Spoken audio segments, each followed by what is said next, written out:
Assalamualaikum warahmatullahi wabarakatuh.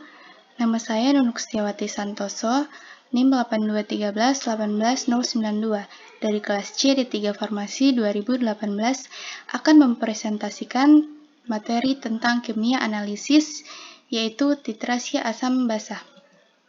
Apa itu titrasi? Titrasi merupakan suatu metode untuk menentukan kadar suatu zat dengan menggunakan zat lain yang sudah diketahui konsentrasinya. Titrasi biasanya dibedakan berdasarkan jenis reaksi yang terlibat di dalam proses titrasi. Sebagai contoh, bila melibatkan reaksi asam basa, maka disebut sebagai titrasi asam basa. Titrasi asam basa adalah senyawa yang mengandung air yang dalam air mampu menghasilkan ion hidroksida OH- dan basa berdasarkan pada ion OH- yang dilepaskan tersebut pada reaksi ionisasi basa.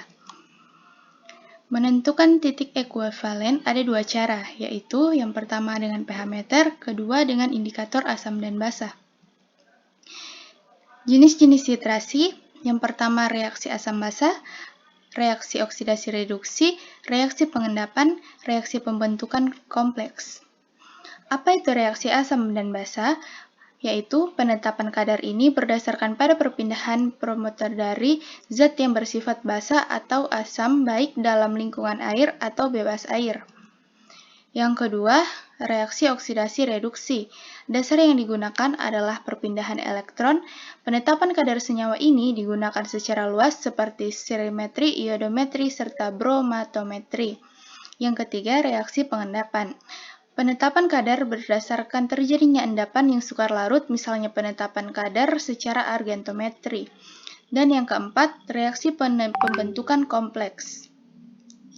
Dasar yang digunakan adalah terjadinya reaksi antara zat-zat pengompleks organik dengan ion logam menghasilkan senyawa kompleks. Lalu ada macam-macam titrasi, yaitu yang pertama asam kuat dan basa kuat, yang kedua asam kuat basa lemah, yang ketiga asam lemah dan basa kuat, keempat asam lemah basa lemah, kelima basa kuat dan garam dari basa lemah, keenam asam kuat dan garam dari asam lemah. Macam-macam larutan baku ada larutan baku primer dan larutan baku sekunder. Ini adalah contoh soal, yaitu contoh proses pembakuan larutan, yaitu pembekuan larutan HCl dengan larutan natrium tetraborat dekahidrat N2B4O7 10H2O. Yang bertindak sebagai larutan baku primer adalah Na2B4O7 kali 10H2O sebanyak 1,007 gram, kemudian dilarutkan dengan Aquades 100 ml. Dipipet 10 ml larutan boraks, dipipet dan dimasukkan ke dalam Erlenmeyer dan ditambahkan beberapa tetes indikator metil merah, selanjutnya dititrasi dengan HCl 10,1 ml. Berapa konsentrasi larutan asam klorida HCl? Apabila diketahui mRNA2B4O7 10H2O sama dengan 381 gram per mol.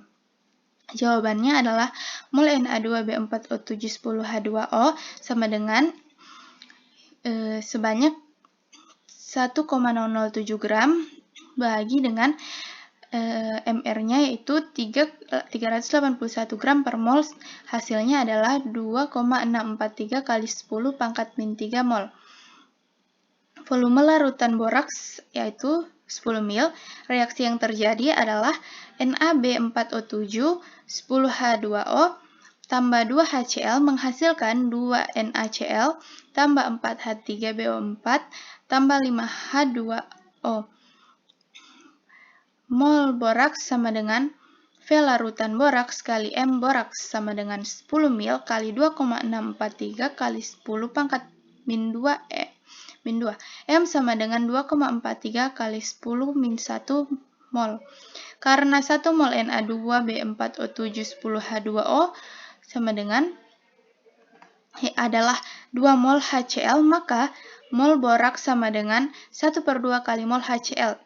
Mol HCl sama dengan 2 kali mol Na2B4O7 10H2O sama dengan 2 kali 2,643 kali 10 min 1 mol sama dengan 5,286 kali 10 min 1 mol.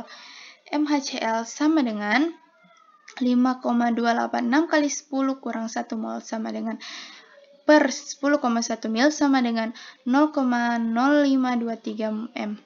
Terima kasih. Wassalamualaikum warahmatullahi wabarakatuh.